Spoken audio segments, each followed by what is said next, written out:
नमस्कार, मैं हूं आयुष चित्रांश और आप देख रहे हैं प्रदेश का सबसे भरोसेमंद news channel India news Uttar Pradesh Uttarakhand. Lucknow हवाई अड्डे के लाउंज में रालोद अध्यक्ष चौधरी जयंत सिंह और कांग्रेस महासचिव प्रियंका गांधी के बीच काफी देर तक बातचीत हुई है और दोनों ही नेताओं को दिल्ली रवाना होना था।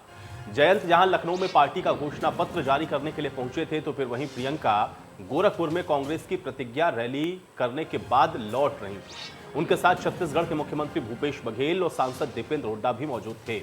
अब बातचीत के बाद तीनों नेता कांग्रेस के विमान से ही दिल्ली के लिए रवाना हो गए। अब इस मुलाकात के सियासी मायने अपनी अपनी तरह से निकाले जा रहे हैं। इससे पहले प्रियंका गांधी और सपा अध्यक्ष अखिलेश यादव की एक तस्वीर वायरल हुई थी, उसके भी कई सियासी मायने निकाले गए थे। लेकिन अब एक बार फिर से प्रियंका गांधी और जयंत चौधरी की मुलाकात ने सियासी सरगर्मियों को तेज कर दिया है। कहा यह जा रहा है कि सपा और आरएलडी के बीच में गठबंधन तय है, सिर्फ सीट शेयरिंग को लेकर के अभी गणित सेट नहीं है। ऐसे में प्रियंका से मुलाकात सपा अध्यक्ष अखिलेश यादव को सोचने पर जरूर मजबूर कर सकती है। तो आज हम इसी मुद्दे पर चर्चा करेंगे। खास पैनल भी हमारे साथ होगा और हम इसके सियासी मायने को समझने की कोशिश करेंगे।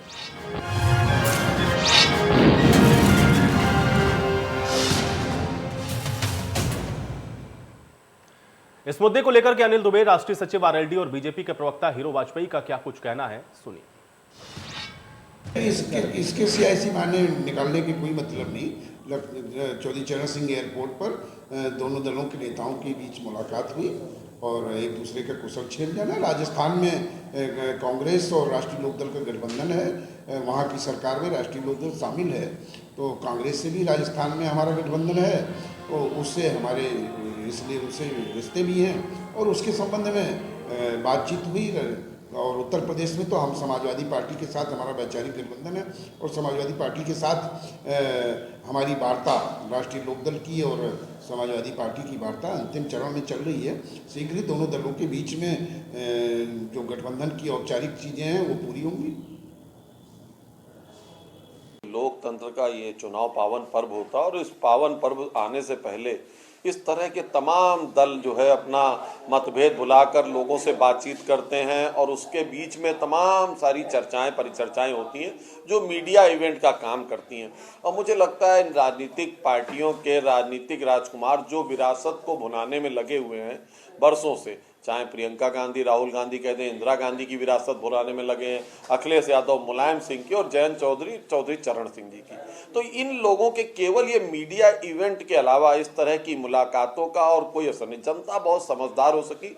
इस पर्व के आने से पहले जो इस तरह का मेल मिलाप होता है या इस तरह की जो ये एक्टिविटीज होती इनको अच्छे से जान गई। जो पार्टियां जमीन पर नहीं उतरी और जो जनता के बीच में नहीं गई, जनता का कोई कनेक्ट उनसे नहीं है। इस आपदा काल में तो और भी चीजें क्लियर हो गई कि लोग ट्विटर से पार्टी चलाते रहे और जहां भारतीय जनता पार्टी जमीन पर उतरी, मुझे लगता है 2022 के चुनाव में फिर जनता का आशीर्वाद योगी आदित्यनाथ के साथ रहेगा और इन पार्टियों का मेल मिलाप केवल फोटो इवेंट से ज्यादा नहीं रहेगा। तो मुलाकात के मायने क्या है ये भी समझना बहुत जरूरी है। हालांकि इससे पहले भी आपने देखा था अखिलेश के साथ एक तस्वीर प्रियंका गांधी की वायरल थी। अब प्रियंका गांधी और जयंत चौधरी की जो मुलाकात हुई है इसके भी अपने मायने निकाले जा रहे हैं। क्या कांग्रेस और राष्ट्रीय लोकदल एक साथ आ सकते हैं उत्तर प्रदेश के अंदर? ये बहुत बड़ा सवाल है अपने आप में। और क्या इसकी वजह से समाजवादी पार्टी यानी कि अखिलेश यादव की टेंशन क्या बढ़ेगी? क्योंकि कुछ दिन पहले प्रियंका के साथ मुलाकात अखिलेश यादव की भी हुई थी। सपा और आरएलडी के गठबंधन में आरएलडी कुछ सीटें ज्यादा चाहती है और अखिलेश यादव इस पर पूरी तरह से अभी तैयार नहीं है। और अब देखना यह है कि इसके जो मायने निकाले जा रहे हैं ये आगे किस करवट बैठते हैं। हालांकि चुनावों से पहले या फिर राजनीति में अगर आप कहें तो कुछ भी असंभव नहीं है। और जैसा कि अभी आरएलडी के से भी आप सुन रहे थे, उनके सचिव की तरफ से ये बात बताई गई कि पहले भी इस तरह का गठबंधन अब उनका राजस्थान में है, इसलिए इस तरह की जो मुलाकातें हैं उसके उत्तर प्रदेश के चुनाव के लिहाज से कोई मायने नहीं है। लेकिन अगर मुलाकात हो रही है और उसी विमान से जा रहे हैं दिल्ली, तो इसके कुछ सियासी मायने निकाले जा रहे हैं और इसी पर चर्चा करते हैं। फिलहाल 3 मेहमान मेरे साथ जुड़े हैं, उनका परिचय मैं आपके साथ करवा देता हूं। प्रशांत कुमार जी हमारे साथ जुड़ रहे हैं, प्रवक्ता हैं भारतीय जनता पार्टी के। प्रशांत जी, स्वागत है आपका इस चर्चा में। डॉक्टर अभिषेक राज जी हमारे साथ जुड़ रहे हैं, प्रवक्ता है समाजवादी पार्टी के। डॉक्टर अभिषेक राज जी, आपका भी स्वागत। और चंद्रेश सिंह जी हमारे साथ जुड़ रहे हैं, प्रवक्ता है कांग्रेस पार्टी के। और चंद्रेश सिंह जी, आपका भी स्वागत है। और दिलीप यशवर्धन जी भी हमारे साथ जुड़ चुके हैं, राजनीतिक विश्लेषक हैं। दिलीप यशवर्धन जी, आपका भी इस चर्चा में स्वागत है। सबसे पहले डॉक्टर अभिषेक राज जी, आपसे इस चर्चा की मैं शुरुआत करूंगा, क्योंकि जो तस्वीरें हम लोगों ने देखी या जो मुलाकात हुई या जिस विमान से गए आरएलडी के जयंत चौधरी दिल्ली तक, अब उसके अलग अलग तरह से सियासी मायने निकाले जा रहे हैं। अब चूंकि आपका तो आरएलडी के साथ गठबंधन है, हालांकि अभी सीटों को लेकर के स्थिति स्पष्ट नहीं है, लेकिन इस मुलाकात को कैसे देखा जाए, इसके क्या मायने समझे जाएं, आपका रिएक्शन चाहूंगा।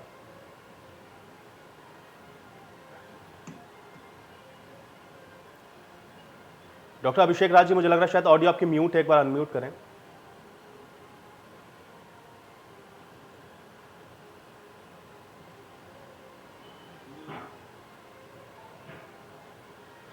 चलिए डॉक्टर अभिषेक राज जी, आपके ऑडियो मुझ तक नहीं पहुंच रहे, कुछ तकनीकी समस्या में दोबारा से आपके पास। जी जी जी जी, अभिषेक जी बोले। जी आयुष जी, बहुत सीधी सी बात है। देखिए, राजनीति में शिष्टाचार मुलाकात होती रहती है बड़े नेताओं के बीच में। हम इसको एक शिष्टाचार मुलाकात की तरह देख रहे हैं। राष्ट्रीय लोकदल हमारा मित्र दल है, उसके साथ हमारा पुराना समझौता रहा है। आज माननीय राष्ट्रीय अध्यक्ष जी ने भी उसी बात पे पुरजोर वो किया। जहां तक सीटों की बात का वो है कि कितने विधानसभा सीट पे कौन लड़ेगा, वो माननीय राष्ट्रीय अध्यक्ष जैन जी ये लोग आपस में बैठ के तय कर लेंगे और बहुत जल्दी हम प्रेस कॉन्फ्रेंस के माध्यम से अपने सभी सहयोगियों के साथ सारी स्थिति साफ कर देंगे। चंदेश सिंह जी, मुलाकात के मायने क्या समझे जाए? देखिए, एक देश के अंदर अलग अलग राजनीतिक विचारधाराएं होती हैं और उसके लोग होते हैं, वो अलग अलग राष्ट्र नहीं होते। तो स्वाभाविक है कि एक नागरिक के तौर पे औपचारिक मुलाकात होती रहती है, इसके बहुत मायने निकालने की आवश्यकता नहीं है। प्रियंका गांधी जी ने और कांग्रेस पार्टी के कार्यकर्ताओं ने ये पहले ही निर्णय ले लिया है कि उत्तर प्रदेश में कांग्रेस पार्टी 403 सीटों पर चुनाव लड़ने जा रही है और कांग्रेस पार्टी एकमात्र पार्टी है जो 403 सीटों पर चुनाव लड़ने जा रही है। बाकी कोई दल, किसी की भी राजनीतिक जमीन इतनी तैयार नहीं है कि वो हिम्मत जुटाएं कि वो 403 सीटों पर चुनाव लड़ सके। हाँ, भविष्य में कोई कांग्रेस के साथ आना चाहता है, मुद्दों के आधार पर, निर्णयों के आधार पर, जनता की समस्याओं के आधार पर, तो फिर वो निर्णय लेना शीर्ष नेतृत्व का निर्णय होगा और जो निर्णय शीर्ष नेतृत्व लेगी वो सबके सामने आएगा। हम सबको उस रास्ते पर आगे बढ़ना है। लेकिन चंद्रेश जी, दो तरह की, एक तो आप कह रहे हैं कि 403 सीटों पे कांग्रेस लड़ने वाली है, उत्तर प्रदेश के अंदर तो कम से कम कोई दल नहीं है जो अकेले 403 सीटों पर लड़ने की तैयारी कर रहा हो। फिर दूसरी लाइन आप ये भी कहते हैं कि लेकिन भविष्य में ऐसा हो सकता है, तो फिर ये क्यों चैलेंज आप दे रहे हैं? भाई, उन लोगों ने पहले से तैयारी कर ली है, समाजवादी पार्टी पहले से तैयार है कि उसके साथ उसके गठबंधन में कौन लोग जाने वाले हैं, सीट फाइनल कर लेंगे वो लोग। भारतीय जनता पार्टी भी उसी तरह से तैयारी के साथ में है, तो फिर आप ये क्यों कर रहे हैं कि 403 पर भी लड़ेंगे और कोई अगर मिल जाता है साथ में तो फिर हम उसके साथ भी लड़ लेंगे? भविष्य की बातें पूछनी है तो इन हवाओं से पूछिए जिसमें बीज रहता है, या धरती से पूछिए जिसमें बीज अंकुरित होता है। मैं वर्तमान हूं और शून्य में विश्वास रखता हूं, और वर्तमान यही है कि उत्तर प्रदेश में कांग्रेस पार्टी एकमात्र ऐसी पार्टी है जो 403 सीटों पर चुनाव लड़ने जा रही है, मजबूती के साथ लड़ने जा रही है और उत्तर प्रदेश में सरकार बनाने जा रही है। नहीं, ठीक है, चलिए चंद्रेश जी, ये आपकी पार्टी का अपना विषय है और आप देखिए कि इस पे आप लोग किस तरह से आगे बढ़ते हैं। प्रशांत कुमार जी, आपका भी एक रिएक्शन चाहूंगा। ये जो मुलाकात हो रही है और साथ ही साथ चंद्रेश जी भी ये कह रहे हैं कि भाई कम से कम उत्तर प्रदेश के अंदर तो कोई पार्टी ऐसी नहीं है जो 403 सीटों पर लड़ दे, सब गठबंधन के साथ जा रहे हैं। ये बात अलग है कि भविष्य में कोई आ जाएगा साथ तो फिर हम लोग सीट शेयरिंग भी कर लेंगे। आपका एक रिएक्शन चाहूंगा। एक तो ये जो तस्वीर हम लोग देख रहे हैं, इस मुलाकात के मायने क्या, और 403 सीटों पर कोई पार्टी ऐसी नहीं है कांग्रेस के अलावा जो लड़ने की इस समय स्थिति में हो। देखिए, प्रियंका वाड्रा जी लगातार नए नए लोगों को अपने साथ पार्टी में जोड़ने का प्रयास कर रही हैं और प्रियंका वाड्रा की सक्रियता से निश्चित तौर पर केवल समाजवादी पार्टी को ही नुकसान होने की संभावना, समाजवादी पार्टी के ही माथे पर लकीरें खींच रही हैं। और जितना प्रियंका जी प्रयास कर रहे हैं, उनके साथी भी छोड़ के जा रहे हैं। अभी हरेंद्र मलिक जी भी छोड़ के चले गए और वहां से ललितेश्वर त्रिपाठी भी चले गए और दो और इनके नेता भी छोड़ के चले गए। 3 विधायक पहले भी इनके छोड़ के जा चुके हैं। और जिस तरीके से उनसे जयंत चौधरी जी से मुलाकात की बात है, तो हो सकता है कि उनके गठबंधन की भी चर्चा हुई है, तो वही लोग निर्धारित करेंगे। लेकिन सबसे मुख्य बात यह, कल सरदार पटेल जी की जयंती के दिन पर जो जिस तरीके से अखिलेश जी ने वक्तव्य दिया और देश के तोड़ने वाले, देश को विभाजन करने वाले व्यक्ति का गुणगान किया और उनकी तुलना राष्ट्रपिता महात्मा गांधी और सरदार पटेल से की, ये सीधे तौर पर जिन लोगों ने हमें वास्तव में देश की आजादी दिलाई, सरदार पटेल और महात्मा गांधी, उनका अपमान है। और ऐसे लोग जो है देश, अब ऐसा किसी ने उम्मीद नहीं की थी कि अखिलेश जी भी इस चुके समय में जिन्ना के लेवल तक पहुंच जाएंगे। आप तुष्टीकरण के लिए बहुत सारे काम करते हैं, लेकिन इस हद तक पहुंच जाएंगे, आप जिन्ना को देश को आजादी दिलाने वाला बताएंगे, ये किसी ने कल्पना नहीं की थी। खैर, उनकी सोच है। जिन लोगों ने जिन कार सेवकों पर गोली चलाई, ठीक है, चलिए प्रशांत जी, ये विषय हो सकता है, लेकिन आज थोड़ा गठबंधन पर हम लोग चर्चा करते हैं। अगर कांग्रेस और आरएलडी के बीच में, जैसा कि आप कह रहे हैं कि भाई बात हुई है, तो कुछ किसी विषय पर भी हो सकती है। हालांकि अभी तो नकार रहे हैं, क्योंकि पर्दे के पीछे क्या हुआ ये स्पष्ट नहीं है। लेकिन गठबंधन में अगर साथ आ जाते हैं, क्योंकि गुंजाइश अगर मगर की राजनीति में हमेशा होती है, तब क्या राजनीतिक तौर पर या फिर चुनावी तौर पर हम समझने की कोशिश करें तो भारतीय जनता पार्टी के लिए कम से कम एक चैलेंज होगा।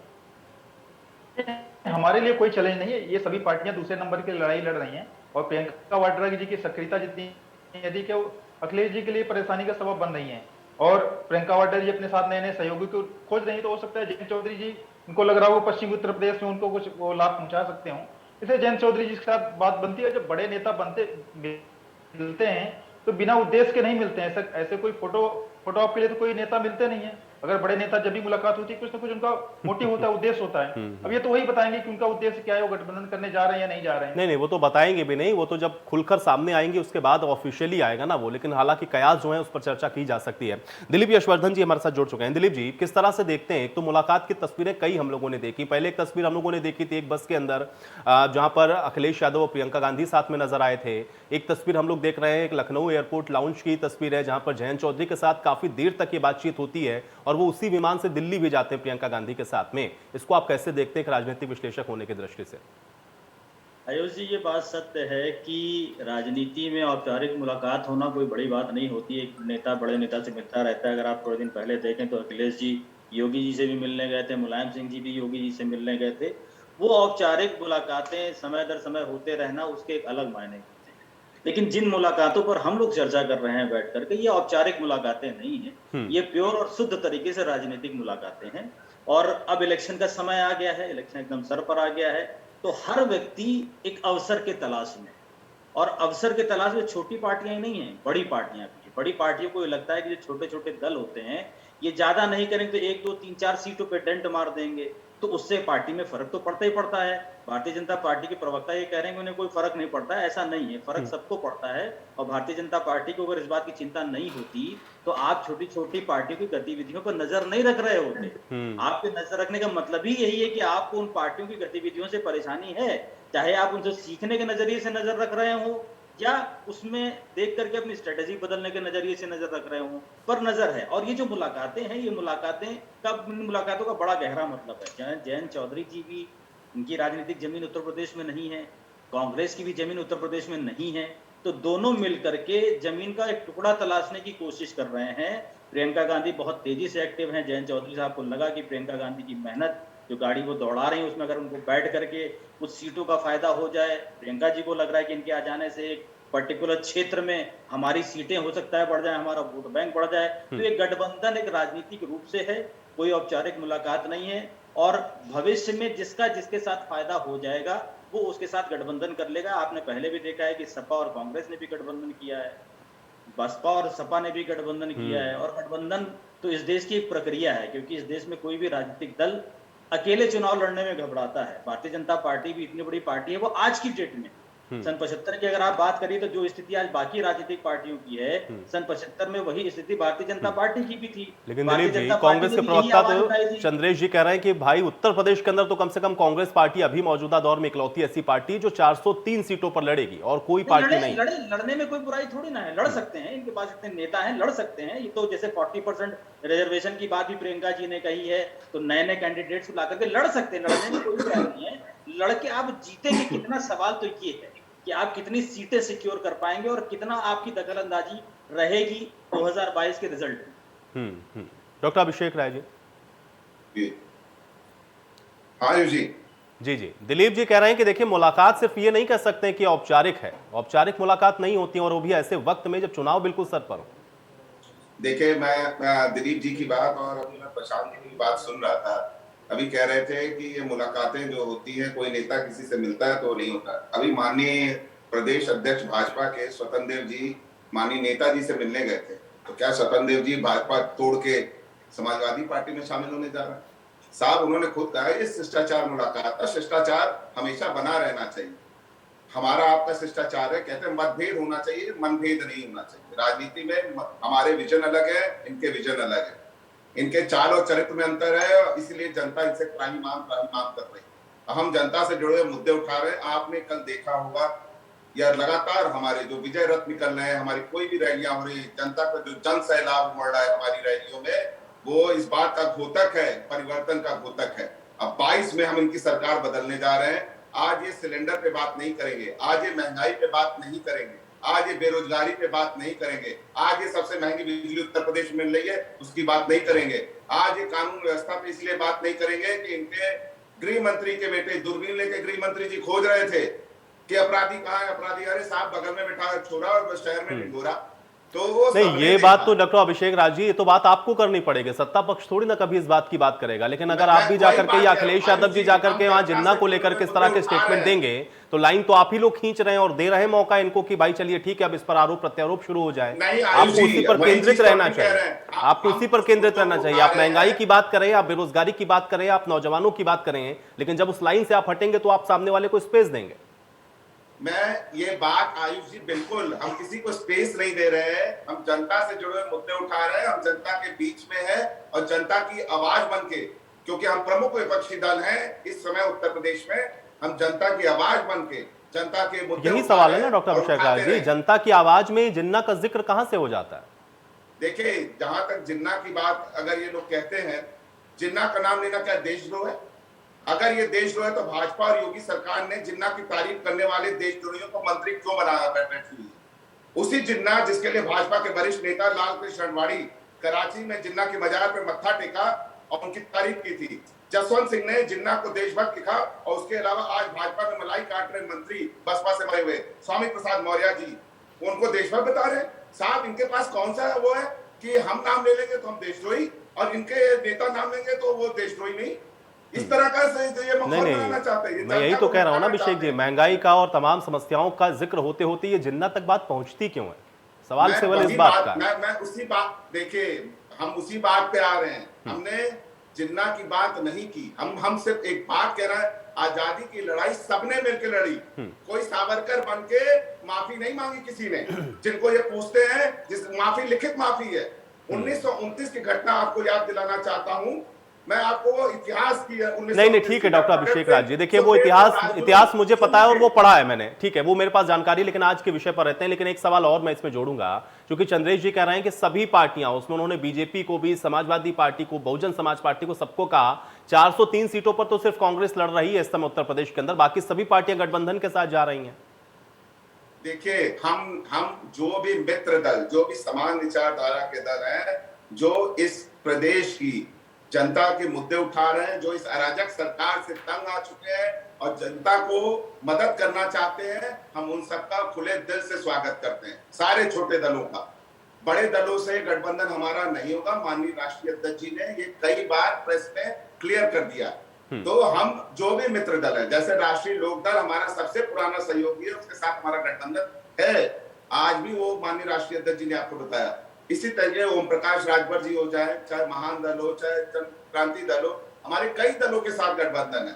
कुछ और दलों से हमारी बात चल रही है, बहुत जल्दी हम स्थिति क्लियर करेंगे। हमारा एक महागठबंधन बनने जा रहा है जो परिवर्तन लाएगा उत्तर प्रदेश में, और 22 में हमारी सरकार आने के पूरे चांसेस है, क्योंकि जनता का जन समर्थन मिल रहा है। ठीक है चंद्रेश जी, दो बातें यहाँ पर निकलकर सामने आई, एक जिन्ना के संबंध में और एक गठबंधन के संबंध में। एक बार फिर आपके मंच पर मैं स्पष्ट कर देना चाहता हूं कि इस बार उत्तर प्रदेश में जाति, धर्म, संप्रदाय के आधार पर वोट नहीं पड़ेगा, सिर्फ और सिर्फ विकास के मुद्दे पर वोट पड़ेगा, अपराध के विरुद्ध वोट पड़ेगा, महंगाई के विरुद्ध वोट पड़ेगा, सुशासन के लिए वोट पड़ेगा। भारतीय जनता पार्टी के क्रियाकलापों से उत्तर प्रदेश की जनता त्रस्त है, लेकिन वो किसी भी स्थिति में समाजवादी पार्टी को स्वीकार करने के लिए, बहुजन समाज पार्टी को स्वीकार करने के लिए तैयार नहीं है। ऐसी परिस्थिति में एकमात्र विकल्प कांग्रेस पार्टी है और कांग्रेस पार्टी उत्तर प्रदेश की आवाम मजबूती से बन रही है और निश्चित रूप से सरकार बनाएगी। दूसरी बात इन्होंने जिन्ना की समाचार के माध्यम, पत्र के माध्यम से, मीडिया के माध्यम से, आपके माध्यम से ऐसी सूचना आई कि अखिलेश यादव जी ने जिन्ना की तारीफ की है। मैं अखिलेश यादव जी के इस कृत्य की निंदा करता हूं और यदि उन्होंने की है तो इसके लिए उन्हें सार्वजनिक तौर पे माफी मांगना चाहिए, सपा के प्रवक्ताओं को भी माफी मांगना चाहिए। जिन्ना इस देश का विभाजक, इस देश के विभाजन का कारक था। सरदार पटेल अखिल भारतीय संघ के निर्माण करने वाले थे। कभी भी जिन्ना की तुलना पटेल से नहीं हो सकती। जिन्ना राष्ट्रद्रोही था और सरदार पटेल राष्ट्रवादी थे। लेकिन भारतीय जनता पार्टी के लोगों को यह हक नहीं है कि वो जिन्ना और राष्ट्रवाद के मुद्दे पर बात करें, क्योंकि जिन्ना के 2 राष्ट्र के सिद्धांत को यदि किसी ने स्वीकार किया था तो आरएसएस के विचारधारा के लोगों ने और सावरकर ने स्वीकार किया था, जिसको ये अपना देवता भगवान मानते हैं। ये वो लोग हैं जो भारत में सांप्रदायिकता को जन्म दिए, जो राजनीतिक सांप्रदायिकता को जन्म दिए और भारत में हजारों लोगों की हत्या और बलात्कार के एक कारक रहे। ये वे लोग हैं जो पाकिस्तान में जाकर जिन्ना के मजार पर चादर चढ़ाते हैं और उन्हें राष्ट्रवादी कहते हैं। ये वो लोग हैं जो जिन्ना के मुस्लिम लीग के साथ मिलकर सरकार बनाते हैं। इसलिए भारतीय जनता पार्टी को जिन्ना और राष्ट्रवाद के मुद्दे पर बोलने तो ठीक है ना चंद्र जी, इनको बोलने दीजिए। आपके साथ तो जनता है, आपने तो अपना असेसमेंट कर रखा है कि आप ये राष्ट्रवाद, ये धर्म इन सबसे ऊपर उठ चुकी है जब जनता, तो आपके इस वक्तव्य का क्या हासिल होना है? इसको कहने से भी क्या होगा? नहीं, ये संप्रदाय, जनता महंगाई पर आपको वोट करने वाली है, जनता बेरोजगारी पर आपको वोट करने वाली है, जाति पाति का फैक्टर उत्तर प्रदेश के अंदर टूट चुका है, कांग्रेस एक बेहतर ऑप्शन के तौर पर है कि ऐसी कोई भी बात जिससे भाजपा को नुकसान हो सके विपक्ष न लाए, ऐसा संरक्षण तो नहीं चलेगा सर। मैं आपसे कह रहा हूं ना ये बात, मैं तो आपसे कहूं कि आपकी बातें विरोधाभासी शुरुआत से हैं चंद्रेश जी। पहले कहते हैं 403 सीट पर लड़ेंगे, फिर कहते हैं गठबंधन हो जाएगा, फिर कहते हैं कि नहीं इस बार ये जाति धर्म ये मत पंथ संप्रदाय से ऊपर उठ गए चंद्रेश जी। फिर आप ये भी कहते हैं कि नहीं इन्होंने जिन्ना को ऐसा किया, ये राष्ट्रवादी नहीं है, कांग्रेस सबसे बड़ी राष्ट्रवादी पार्टी है। भाई ये क्यों दिखाने की, क्योंकि कांग्रेस के साथ तो जनता जुड़ी हुई है, फिर क्यों बताने की कोशिश कर रहे हैं? ये बताने की आवश्यकता क्यों पड़ रही है चंद्रेश जी? मैं ये समझना चाह रहा हूं, कांग्रेस अगर सबसे बड़ी राष्ट्रवादी पार्टी है तो उसको ये बताना क्यों पड़ रहा है कि वो राष्ट्रवादी पार्टी है? लिए हम बता कहां रहे हैं? अभी आपने बताया भाजपा को राष्ट्रवाद और जिन्ना के मुद्दे पर बोलने का, आतंकवाद के मुद्दे पर बोलने का हक नहीं है, क्योंकि वे वो लोग हैं जो पुलवामा, क्यों देश के अंदर तो सबको बोलने का अधिकार है भाई, कोई कुछ भी बोलता है, जो आतंकी बोलने का अधिकार है यहाँ पर। जो बात कांग्रेस बोल सकती है वो बात भारतीय जनता पार्टी भी बोल सकती है। भाई बोलने का तो अधिकार है ना, तो बोल रहे हैं तो उनको बोलने दीजिए। आपके साथ तो जनता जुड़ी हुई है। मेरा सवाल सिर्फ इतना है, क्योंकि अगर वो राष्ट्रवादी नहीं है चंद्रेश जी, अगर वो लोग राष्ट्रवादी नहीं है, उन्होंने देश को तोड़ने का काम किया है, तो कांग्रेस को ये बताना नहीं पड़ेगा कि कांग्रेस सबसे बड़ी राष्ट्रवादी पार्टी है। जनता को अपने आप आपके साथ कनेक्ट होना चाहिए। लेकिन आप बता रहे हैं, इसका मतलब आपको डाउट है कि जनता ये समझ पा रही कि नहीं कि कांग्रेस सबसे बड़ी राष्ट्रवादी पार्टी है कि नहीं? नहीं, जनता बिल्कुल समझ रही है कि कांग्रेस सबसे बड़ी राष्ट्रवादी पार्टी और कांग्रेस एकमात्र राष्ट्रवादी पार्टी है। ठीक है। और दूसरी बात सर 1 मिनट, मुझे 1 सेकेंड दीजिए आप। पहली बात, मैं भाजपा के प्रवक्ता से 3 सवाल पूछना चाहता हूं, क्योंकि आपके डिबेट में पहले जिन्ना का नाम उन्होंने लिया।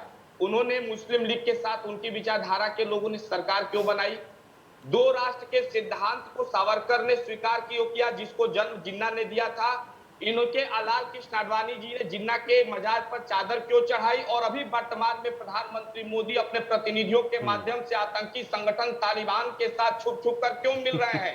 अभी ठीक है, मुझे तो लगा कि आप अभी महंगाई पर से सवाल पूछेंगे या बेरोजगारी पर सवाल पूछेंगे या फिर इनके जो मैनिफेस्टो था कितना पूरा किया, आप उस पर सवाल पूछेंगे। लेकिन आपने जो सवाल पूछा है वो भारतीय जनता पार्टी को बहुत सूट करता है। मैं जवाब लेता हूं उसका। जवाब दीजिए। जवाब लीजिए। देखिए, सबसे आज दुर्भाग्यपूर्ण बात है कि समाजवादी पार्टी के राष्ट्रीय अध्यक्ष अखिलेश जी ने जो जिन्ना की तारीफ की तो की, उसके बाद आज उनके प्रवक्ता भी इसको डिफेंड कर रहे हैं, उसको सही बता रहे कि तारीफ की तो क्या हुआ, अच्छा हुआ। तो आज राजनीति इस मोड़ पे आ गई है कि आजादी के 75 साल बाद आज उनको जिन्ना की तारीफ करनी पड़ रही है। हमें फर्जी लोगों से सर्टिफिकेट लेने की जरूरत नहीं है। तो ठीक है, आप जिन्ना का गुणगान करिए, अच्छी बात है, आप जिन्ना का गुणगान करिए सर। पूजा करते हो उनसे हमें राम भक्तों को गोली चलाने वाले जिन्ना। लेकिन अभिषेक जी जो सावरकर की पूजा नहीं करते हैं वो भी कह रहे हैं, जो सावरकर की पूजा नहीं करते हैं अभिषेक जी वो भी कह रहे हैं कि आपको माफी मांगनी चाहिए। जो सावरकर की पूजा नहीं करते हैं, जो सबसे बड़ी राष्ट्रवादी पार्टी इस देश की है, जो देश की सबसे बड़ी राष्ट्रवादी पार्टी, वो भी कह रही है कि आपको इस पर माफी मांग लेनी चाहिए। और फिर महंगाई बेरोजगारी और जो तमाम मुद्दे हैं वो गौड़ हो जाते हैं। फिर डॉक्टर अभिषेक जी आप और जिन्ना का गुणगान करिए, आपकी इच्छा है, आपकी विचारधारा है। मेरे सवाल का जवाब नहीं मिला। आपके भी सवाल का जवाब दे रहा हूँ, आपके सवाल का जवाब दे रहा हूँ, आपके सवाल का जवाब दे रहा हूँ, आपके सवाल का जवाब दे रहा हूँ। वो आपके बस का नहीं है मेरे सवाल का जवाब देना, वो आपके बस का नहीं है, क्योंकि आप आज राष्ट्र कांग्रेस- विभाजन के कारक रहे हैं, आप राष्ट्रद्रोही रहे हैं। आप मेरी बात का क्या जवाब देंगे? आज जिन्ना के मजार पर अडवाणी ने चादर क्यों चढ़ाया, यही बता दीजिए ना। चलिए, यही बताइए। भारतीय जनता पार्टी ने राष्ट्र का विभाजन किया, ये आज एक नई और बात पता चली। ठीक है, दिलीप यशवर्धन जी, दिलीप यशवर्धन जी, दिलीप यशवर्धन जी, जिन लोगों ने जिन्ना को अपना भगवान बनाया, क्या ये गठबंधन आपको लग रहा है कि उत्तर प्रदेश की राजनीति के अंदर इस बार सही तरीके से काम करने वाले हैं? क्योंकि जो गठबंधन की अभी तक हम लोग स्थितियां देख रहे हैं, उसमें कोई बहुत ज्यादा किसी को कुछ हासिल होता हुआ या कुछ जुड़ता हुआ दिख नहीं रहा है। हालांकि आरएलडी के साथ ये जो मुलाकात हुई है, इसमें एक जानकारी और मैं इसमें ये जरूर जोड़ूंगा, क्योंकि राजस्थान के अंदर कांग्रेस और आरएलडी का गठबंधन पहले से ही है। क्या हम ये मान के चलें कि आने वाले समय में अगर सीट शेयरिंग को लेकर के कोई मामला फंसता है, तो बहुत संभव है कि आरएलडी और कांग्रेस का एक नया गठबंधन हम लोग को उत्तर प्रदेश के अंदर भी देखने को मिले?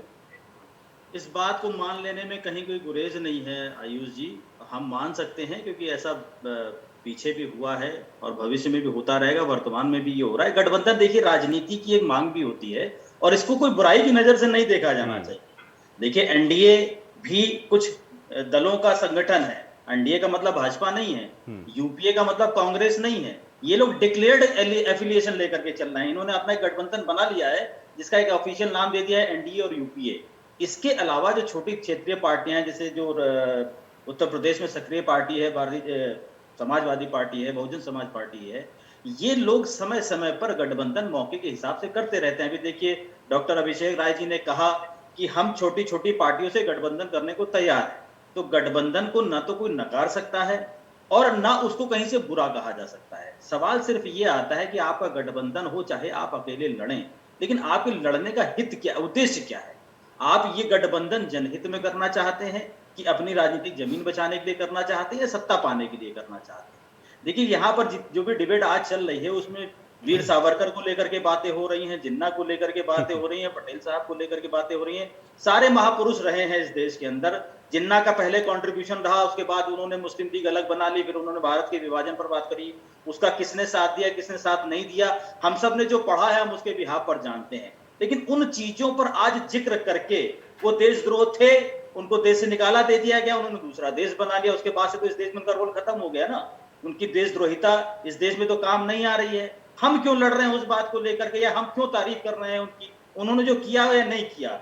विभाजन के बाद से वो चैप्टर यहाँ पर एंड हो गया। हमें इतिहास से हमेशा सीखने की जरूरत है कि इतिहास से क्या गलतियां हुई हैं, उन गलतियों से आज आपका देश किस तरीके से झेल रहा है, उस बात को समझिए। आप सब जनप्रतिनिधि हैं, आप सब राजनीतिक पार्टियां हैं, सारी बड़ी पार्टियां यहाँ पर बैठी हैं, चाहे वो प्रादेशिक स्तर पर हो चाहे वो राष्ट्रीय स्तर पर हो, और आपका उद्देश्य जनता का हित करना है, जन का हित करना है, इसलिए आपको जनप्रतिनिधि कहा जाता है। जनप्रतिनिधि वही होता है जो जनता के हित के लिए न्याय के मंदिर, कानून के मंदिर, संसद तक, विधानसभा तक अपने आप को लेकर के जाता है इस उद्देश्य के साथ, और यही कसम वो खाता है संविधान में दी हुई कि मैं भारत के संविधान और कानून के हिसाब से जनता की सेवा करूंगा। तो जनता की सेवा इस बात से नहीं होगी कि आप जिन्ना की तारीफ कर रहे हैं और आप जिन्ना की बुराई कर रहे हैं, आप उनको देशद्रोही कह रहे हैं और आप उनको देश हित में कह रहे हैं, इससे कोई फर्क नहीं पड़ेगा। आज की डेट में आज जो मेरी जरूरत है ना, वो जरूरत है कि मुझे अच्छी शिक्षा मिल जाए। यही शिक्षा का शुरू से मिली होती तो शायद ये क्लैरिटी होती। ये शिक्षा का ही दोष है कि कौन देशद्रोह था और कौन राष्ट्रभक्त था, उसको ठीक तरीके से क्लैरिफाई नहीं किया गया। इतिहास भी वैसे ही पढ़ाया गया जैसा राजनीतिक पार्टियों ने चाहा। अगर सत्य इतिहास पढ़ाया गया होता तो आज देश की तस्वीर कुछ और होती। हम इन बातों पर बैठ करके यहाँ बहस नहीं कर रहे होते। तो आप शिक्षा के ऊपर जोर दीजिए, ये सारी चीजें क्लियर हो जाएगी। आप आज की डेट में जो कमियां हैं, जो आम आदमी की जरूरतें हैं, जो आम आदमी लड़ रहा है अपनी रोजमर्रा की जिंदगी को जीने के लिए, अपने भविष्य की चिंता में, आज हर आदमी के घर का पहले रोटी, कपड़ा और मकान, ये 3 बेसिक जरूरतें कहलाती थी, लेकिन आज की डेट में रोटी, कपड़ा और मकान के साथ साथ दवाई जो है वो एक बेसिक जरूरत में आ गई, क्योंकि आबो हवा खराब है, आदमी उससे कम बीमार पड़ रहा है। जो उसको चिंता खाए जा रही है ना भविष्य की, ये बढ़ती हुई महंगाई, ये फिर कोरोना की बीमारी, बढ़ती बेरोजगारी, व्यापार का न चलना, टैक्सेस का बोझा उसके ऊपर पड़ जाना, भविष्य में उसको क्या मिलेगा, सरकार से क्या नहीं मिलेगा, ये तो सारी सरकारों पर है। ये दोष किसी पार्टी के ऊपर नहीं लगा रहा हूं मैं, ये सारी सरकारों के ऊपर लगा रहा हूं, क्योंकि जो भी पार्टी सरकार की कुर्सी पर आकर के बैठती है वो सरकार को उसी तरीके से चलाती है जिस तरीके से पहले चल रही होती। आप कोई नया बदलाव नहीं करते हैं। हम बहुत बार सत्ता का परिवर्तन देख चुके हैं। अगर सत्ता के परिवर्तन के साथ कुछ बदलाव आना होता तो 1951 से लेकर के 2021 तक बहुत बदलाव आ गया होता। गरीबी की रेखा के नीचे जो लोग रह रहे थे वो रह रहे हैं, वो बढ़ते चले जा रहे हैं, और वही लोग रह रहे हैं। मिडिल क्लास में जो व्यक्ति था वो वही का वही है। कोरोना का पीरियड छोड़ दीजिए जो आपके हाथ में नहीं था, लेकिन कोरोना के बाद से बहुत सारी चीजें आपके हाथ में हैं। बहुत सारी चीजें ऐसी हैं जहां पर सरकार इम्यूनिटी दे सकती है। राष्ट्र में, देश में भाजपा की सरकार है, लेकिन बहुत सारे प्रदेशों में कांग्रेस की भी सरकार है, बहुत सारे प्रदेशों में अलग अलग उसकी सरकारें हैं, लेकिन कोई सरकारें, कोई नेता, कोई पार्टी जनहित में काम नहीं कर रही है, बिजनेस को बढ़ाने का काम नहीं कर रही है, ईज ऑफ डूइंग बिजनेस को लेकर के काम नहीं कर रहे। आज जो मिडिल क्लास का व्यापारी है वो आपके कानून के कंप्लायंस और टैक्स के बोझ की तरह मरता चला जा रहा है, और उसको पैसा नहीं मिल रहा है। जो सरकारी विभाग हैं जो उसके ऊपर लाइबिलिटी लाते हैं, वही सरकारी विभागों में आज आप ठेकेदारों का हाल देख लीजिए, क्या हाल हो रहा है। उनको 6-6 महीना, 8-8 महीने, साल भर पेमेंट नहीं हो रहा है, लेकिन जीएसटी की लाइबिलिटी हर महीने ला देनी है, और जो अंडर टेबल उनको देना होता है वो आप सब जानते हैं, इस चैनल पर कहने की जरूरत नहीं है। आप देखिए आज बैंकों से छुट्टी के दिन ईएमआई कट जाती है, लेकिन मेरा चेक अगर छुट्टी के दिन लगा है तो वो चेक नहीं क्लियर होगा, और मेरे गलती से मेरे खाते में पैसा नहीं आया और बैंक सुबह 9 बजे अपनी ईएमआई काट लेगा। मेरा चेक अगर 12 बजे आया तो मैं तो डिफॉल्टर हो गया साहब, मेरा सिविल खराब हो गया, मैं उसकी पेनाल्टी भरूं, मैं चेक बाउंसिंग का पैसा दूं, मैं मिनिमम बैलेंस मेंटेन करने का पैसा दूं, मैं कहां तक अपने आप को टैक्स करूं। मिडिल क्लास की बात सुनिए साहब, मिनिमम बैलेंस मेंटेन ना करने पर आप पेनाल्टी लगा देते हैं। साहब मिनिमम बैलेंस कौन नहीं मेंटेन कर पाता है? अमीर को जरूरत है मिनिमम बैलेंस मेंटेन करने की, एक गरीब तबका है, एक लोअर मिडिल क्लास है जो मिनिमम बैलेंस नहीं मेंटेन कर पाता है, और आप उसके ऊपर पेनाल्टी भी लगा देते हैं। तो साहब कुछ तो गरीब जनता का सोचिए, मिडिल क्लास का भी सोचिए। जो नीचे का तबका है उसके खाते में तो 6,000 रुपया आप हर महीने, हर साल डाल रहे हैं, उसको 35 किलो राशन भी दे रहे हैं, चना भी दे रहे हैं, दाल भी दे रहे हैं, सब दे रहे हैं। यहाँ थोड़ा हो रही है, आप आधे घंटे से ज्ञान बांट रहे हैं। डिबेट जिस विषय पे हो रही है उससे बोलिए सर, यही विषय है, डिबेट का विषय यही है, राजनीति का असली मुद्दा यही है। आपको जनता इसीलिए चुन के भेजती है साहब कि आप जनता का ख्याल करें। मैंने कहा ना, रोटी कपड़ा और मकान, यही बेसिक जरूरत है। राजनीति का यही धर्म है, यही आपका संवैधानिक धर्म है। मैं ज्ञान नहीं बांट रहा हूं। कपड़ा मकान भी दिया जा रहा है, 40 लाख लोगों को आवाज दिया गया नहीं, लेकिन उसमें जिन्ना की भी बात होनी जरूरी है ना। जिन्ना जब जुड़ जाएगा तो उसमें लोगों को और थोड़ा मजा आने लग जाता है, और वो जिन्ना का जिक्र हुआ नहीं। दिलीप जी, आप पिछले जो 2-3 मिनट से बोल रहे थे उसमें जिन्ना का जिक्र नहीं हुआ, इसलिए उसमें मजा नहीं आया, इसलिए आप ज्ञान बांट रहे थे। चलिए ठीक है, 1 सेकंड, अरे ठीक है, चलिए डॉक्टर अभिषेक राय जी, डॉक्टर अभिषेक राय जी, डॉक्टर अभिषेक राय जी, राजनीतिक विश्लेषक के लिए जिस शब्द का इस्तेमाल किया उसके लिए आप माफी मांगिए। पहली बात, बिल्कुल हम आपको इस बात का स्वीकार नहीं कर सकते। उन्होंने जो बातें कही, अरे आप लोगों ने तो स्वयं को भारत रत्न दे दिया, पंडित नेहरू, इंदिरा गांधी ने स्वयं को भारत रत्न दे दिया, सरदार पटेल को 1990 में भारत रत्न भाजपा की सरकार इस्तेमाल नहीं कर सकते। सरदार पटेल को भारत रत्न 1990 में दिया गया, आपने तो स्वयं को भारत रत्न दे दिया। हमारा दायित्व तो जवाब देना है, हम जवाब देंगे, उनके ज्ञान पर प्रश्न नहीं खड़ा करेंगे, यह अधिकार आपको नहीं है। अरे सारा ज्ञान तो आपने ले रखा है, स्वयं को भारत रत्न दे के पंडित नेहरू। लेकिन चंद्रेश जी भाई देखिए, इतनी देर में हुआ नहीं ना, जिन्ना का जिक्र नहीं हुआ, थोड़ा जिन्ना का, थोड़ा राम मंदिर का जिक्र होता रहता तो थोड़ा मजा आता ना, वो मजा आया नहीं। चलिए 1 सेकंड, ठीक है, अभिषेक राय जी को थोड़ा समय देते हैं, फिर मैं आता हूं। 1 सेकंड चंद्रेश जी, चंद्रेश जी, चंद्रेश जी, चंद्रेश जी, चंद्रेश जी, चंद्रेश जी, थोड़ा धैर्य रखें, पहले अभिषेक राय जी। अभिषेक राय जी, देखिए भाई, ये भी तो जनता को आपको बताना पड़ेगा ना कि आपके पास दरअसल जनता की समस्याओं का हल क्या है। गठबंधन भी होते रहेंगे, लेकिन गठबंधन के पीछे की मंशा क्या है यह भी बताना पड़ेगा। सिर्फ सत्ता में आना या फिर हमारी राजनीतिक जमीन बची रहे, सिर्फ इतना ही मकसद है, या फिर जनता की भलाई भी हो जाए, कहीं छुपा है उसके पीछे कोई खाका है आपके पास? आयुष जी, मैं उसी बात पे आ रहा हूँ। जैसे अभी मैं प्रशांत जी को सुन रहा था, इन लोगों ने एक जियो यूनिवर्सिटी लॉन्च करी, तो एक व्हाट्सएप यूनिवर्सिटी, उसको पढ़ के ये लोग प्रवक्ता बन गए और वो उनके बारे में देते हैं। They don't talk facts and they don't talk figures, सबसे पहली बात। दूसरी बात मैं ये कहना चाहता हूँ, हम महंगाई के मुद्दे पे आज जनता त्रस्त है। आज मैं आजमगढ़ में मैंने 99.81 रुपीज डीजल डलवाया। तो आप मुझे बता दो, जो डीजल 60 रुपए 56 रुपए होता था, जो ये किसानों की आय दुगनी करने आए थे, उनकी लागत दुगनी कर दी कि नहीं कर दी? अभी इनके मंत्री उपेंद्र तिवारी, मैं नाम के साथ कोट करता हूं, उपेंद्र तिवारी ने कहा कि 95% लोग डीजल पेट्रोल इस्तेमाल नहीं करते। साहब कहां रहते हो आप? बलिया से आते हो मंत्री जी, भूल गए फेफना को? वहां पे सारे किसान 100% डीजल इस्तेमाल करते हैं। ये इनके सरकार के जिम्मेदार मंत्री। तो इस तरह का वक्तव्य देने वाला जो 2014 में महंगाई डायन थी, आज इनकी बुआ बनकर के बगल में बैठी हुई है। इनके फैक्ट्स नहीं है। बुआ के साथ तो गठबंधन आपने किया था, बुआ के साथ गठबंधन तो आपने किया था। प्रशांत जी सुन लीजिए, आई एम टॉकिंग फैक्ट्स, और सारी जो दुनिया ये देख रही है। सच के लिए कोई चीज बताने की जरूरत, प्रत्यक्ष को प्रमाण की जरूरत नहीं है। आप बात सुन लीजिए, आय दुगनी करने आते हैं, आपने डीएपी महंगी कर दी, खाद के दाम दुगने हो गए, आपने लागत दुगनी कर दी। किसान के ऊपर गाड़ी चलाने वाला आपका मंत्री का बेटा 6 दिन तक उसको घर पे बैठा के रखा और सुप्रीम कोर्ट को स्वसंज्ञान लेना पड़ा कि 302 के हर मुलजिम के साथ यही इलाज होता है उत्तर प्रदेश में। माननीय गृह मंत्री जी कल लखनऊ में खड़े होके परसों 2 दिन पहले ढूंढ रहे थे कि अपराधी कहां गए। हम तो मांग करते हैं टॉप 10 माफियाओं की लिस्ट जारी कर दो, सबको पता चल जाए कितने एमएलसी आपने बनाए उनमें से और कितनी टिफिनें जा रही है जेल में, सबको पता चल जाएगा उसके बारे में। आप जनता को सिर्फ ठगने का काम किया आपने, सिर्फ जुमले देने का। 5 कैसे काम गिना दो जिसका शिलान्यास किया हो, उसका उद्घाटन किया हो। चैलेंज देता हूं। अरे आप तो केवल शिलान्यास करके चले आते थे, आपने क्यों शिलान्यास करके और कमीशन लेके चले आते थे? आप केवल कमीशन लेके चले, कमीशन बाजी से अरे आप खाली कमीशन खोने का काम करते थे, खाली शिलान्यास करके चले जाते थे। लखनऊ एक्सप्रेस वे आधे छोड़ के चले गए। सारे काम आप छोड़ के जाओगे तो हमें तो पूरा करना पड़ेगा ना। हम तो जनता की सेवा के लिए आए हैं, आप काम छोड़ के जाओगे हमें पूरा करना पड़ेगा। हम तो जनता के टैक्स के पैसे का काम कर रहे हैं, आप कमीशन लेके चले जाते थे खाली शिलान्यास करके, कितना काट करके। हम काम पूरा कर रहे हैं ना, आप काम छोड़ोगे हमें काम पूरा करना पड़ेगा और हम आगे भी काम पूरा करेंगे जो बचा हुआ है। तो पता ही नहीं होगा, व्हाट्सएप यूनिवर्सिटी के प्रवक्ता हूं ना। हाँ सारा ज्ञान है, आप तो सब ज्ञान क्या होती है, में क्या घोटाला हुआ है, वेंटिलेटर में क्या घोटाला हुआ है। आप महानवमी के दिन रामनवमी की बधाई दोगे, जिन्ना को देशभक्त बताएंगे। चलिए फिर आ गए जिन्ना पर, रामनवमी फिर आ गए जिन्ना पर, फिर आ गए राम पर। दीपावली यही तो बात है, क्योंकि महंगाई, बेरोजगारी ये मुद्दा है नहीं शायद, और उत्तर प्रदेश के अंदर इन बातों का जिक्र होना बहुत जरूरी है। चलिए भगवान ने सारा ज्ञान तो एक सेकंड आपको दिया डॉक्टर साहब। आपके अंदर कमी, अपने काम पे वोट मांगो ना, अपने काम पे तो नहीं वोट मांगते, काम किया नहीं, काम पे वोट मांग रहे हैं। आपके कारनामे अभी तक बोल रहे हैं। आपका जो आदमी गौरी यादव था उसको भी मार गिराया गया, आपके शासनकाल में जो गौरी यादव को संरक्षण दिया गया अब इसको मार गिराया गया।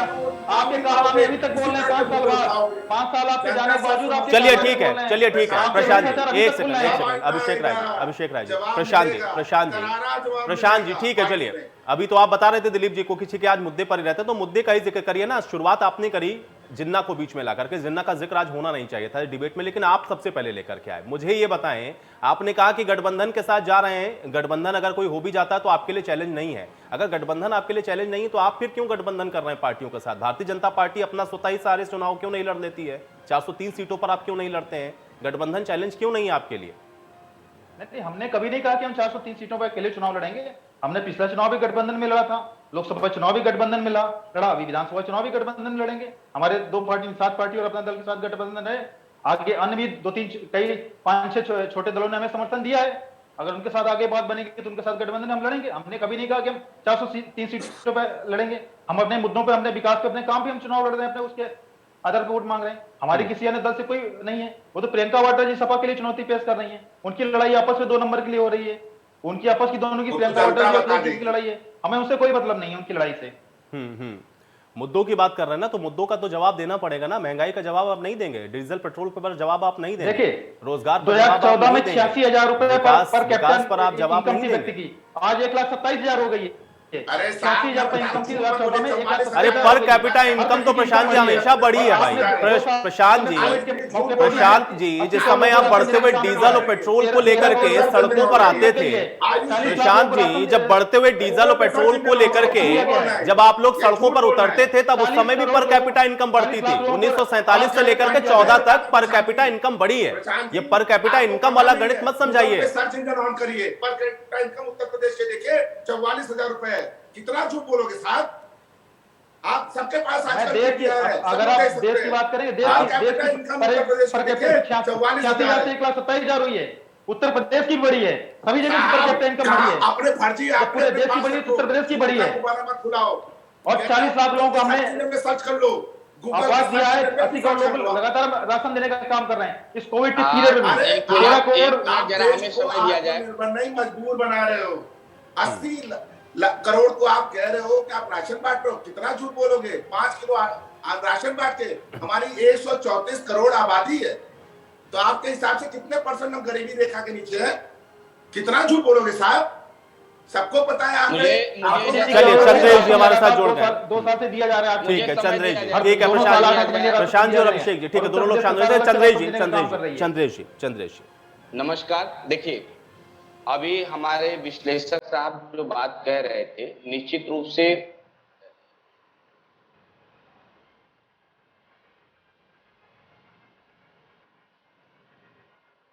चलिए, चंद्रेश जी से हमारा संपर्क फिर टूट गया है।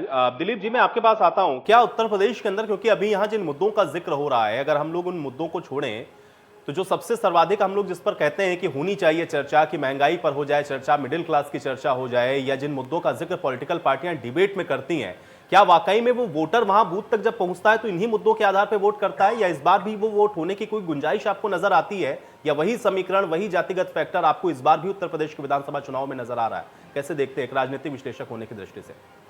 आयुष जी, अगर इस देश की जनता मुद्दों पर वोट करती तो अब तक इस देश की शकल बदल गई होती, लेकिन दुर्भाग्य कह लूं या शिक्षा का अभाव कह लूं या धर्म और जाति की प्रधानता की बात कर लूं कि इस देश की जनता असली मुद्दों पर कभी वोट नहीं देती है। बहुत सारी परेशानियां हैं जनता को, बहुत सारी परेशानियां हैं, इसके बाद भी कहती है कि वोट तो हम इनको ही देंगे, उनको ही देंगे। एक अटैचमेंट है यहाँ पर। आदमी इमोशनल होकर के वोट देता है, जजमेंटल होकर के वोट नहीं देता है। वो फैक्ट्स पे विचार नहीं करता है, वो धारणाओं पे विचार करता है। यहाँ पर आदमी पर्टिकुलर पर्सन से इन्फ्लुएंस नहीं है, पर्टिकुलर पार्टी से इन्फ्लुएंस है।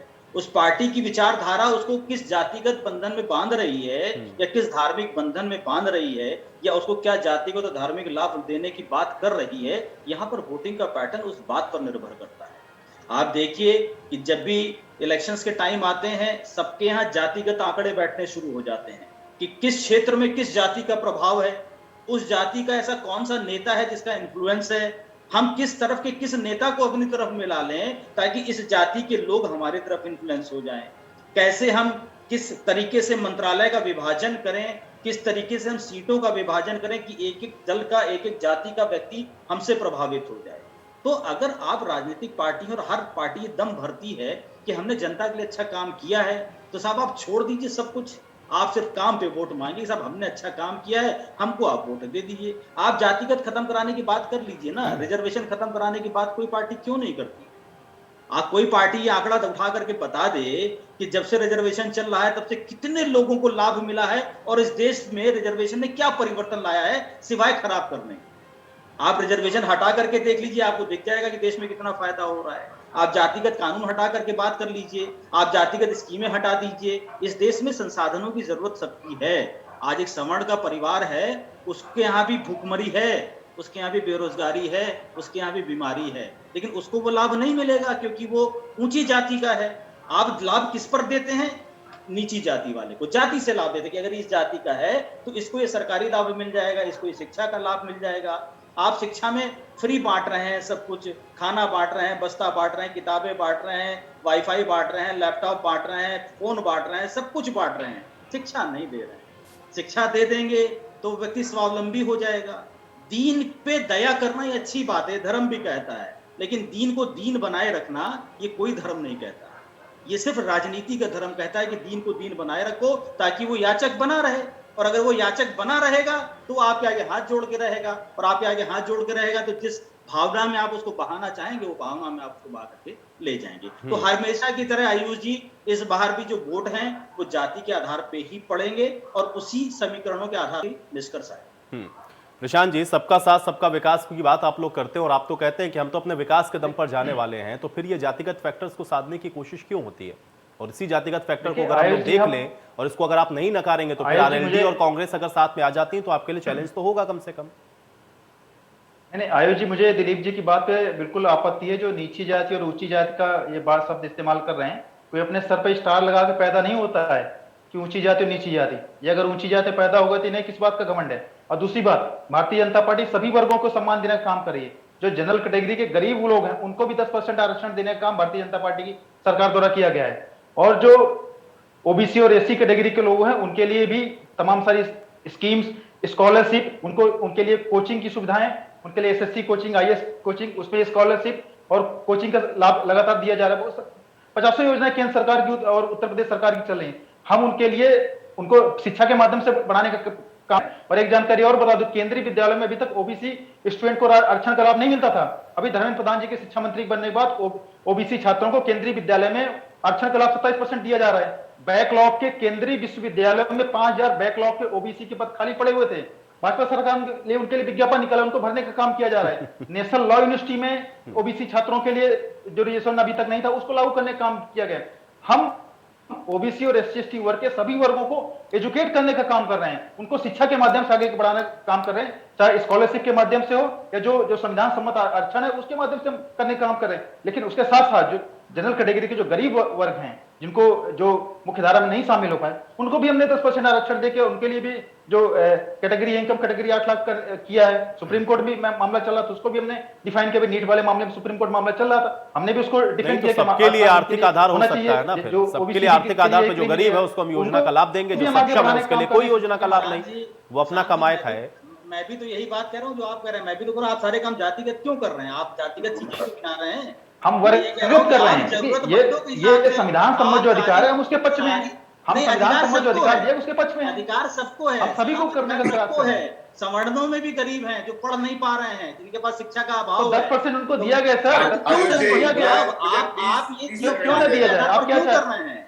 आप ये बात जाति के आधार पर क्यों करते हैं? आप इस बात को आर्थिक आधार पे कर दीजिए ना साहब, कि जिसको जरूरत है आर्थिक आधार पे किया गया है। आर्थिक आधार पे की समानता लाइए ना, समानता जो समानता का जनरल कैटेगरी आर्थिक आधार पे समानता। लेकिन दिलीप जी ऐसा कैसे होगा? फिर वोट कैसे मिलेगा? अभिषेक राय जी, संविधान ये भी कहता है कि जो सामाजिक रूप से ठीक है अभिषेक राय जी, चलिए प्रशांत जी एक सेकंड, अब अभिषेक राय जी का कमेंट लूंगा मैं, ठीक है एक सेकंड अभिषेक राय जी, ठीक है अभिषेक राय जी, अभिषेक राय जी, संविधान सम्मत काम कर रहा है, हमको अभिषेक राय जी एक सेकंड परिभाषा बताइए कि सामाजिक रूप से पिछड़ा कौन होता है, कैसे डिफाइन करते हैं आप? कहाँ डिफाइन किया आपने? कौन से कानून में? जिन लोगों को अभी तक मुख्य धारा में स्थान नहीं मिला, आप जैसी मानसिकता वाले लोगों की वजह से उनको हम सबको लेकर के सामने आ रहे हैं। हमारी मानसिक रूप से मेरी मानसिकता आर्थिक वाले लोगों को खराब नहीं, आप देश में डेवलपमेंट। चलिए ठीक है अभिषेक राय जी एक सेकंड, हम सभी को लेकर सामने चल रहे हैं, ठीक है, हम सभी को साथ लेके चलने का काम कर रहे हैं। अभिषेक राय जी, हम सभी को साथ में लेके काम, चलिए ठीक है ठीक है, पिछली सरकारों ने अभिषेक राय जी, अभिषेक काम कर रहे हैं। अभिषेक राय जी। आयुष जी कहते हैं ना, नाम बड़े और दर्शन छोटे। प्रशांत जी अभी जो बात कह रहे थे 10% सवर्णों को EWS कोटा में देने की नौकरी की बात कर रहे थे, मैं इनसे लिखित में कहें तो RTI के माध्यम से भारतीय जनता पार्टी से पूछूंगा कितने 10% सवर्णों को इन्होंने दिया। इनके मंत्री ने अपने भाई को बनाया, क्या कहते हैं वहां पे रीडर यूनिवर्सिटी में, और जब सारी मीडिया और सारे विपक्षी दल पहुंच गए तो उनको इस्तीफा देना पड़ा। ये इनका न्याय। साहब गरीबों के साथ मत खिलवाड़ करो। चलिए ठीक है, अब आप लोग इसी आरोप प्रत्यारोप के बीच में चर्चा में यही समाप्त करूंगा। बहुत शुक्रिया आप लोगों ने समय निकाला, इस चर्चा का हिस्सा बने। सवाल बड़ा यह है कि मुलाकात तो हो रही है, लेकिन अगर ये गठबंधन में तब्दील होती हैं तो क्या मौजूदा पार्टी के लिए भी और खासतौर से क्या समाजवादी पार्टी के लिए भी एक चुनौती के तौर पर होंगी? इसके लिए अभी और चुनावों का इंतजार करिए, आगे देखिए तस्वीरें कैसे बदलती हैं। आज बड़ी बहस में मेरे साथ फिलहाल इतना ही।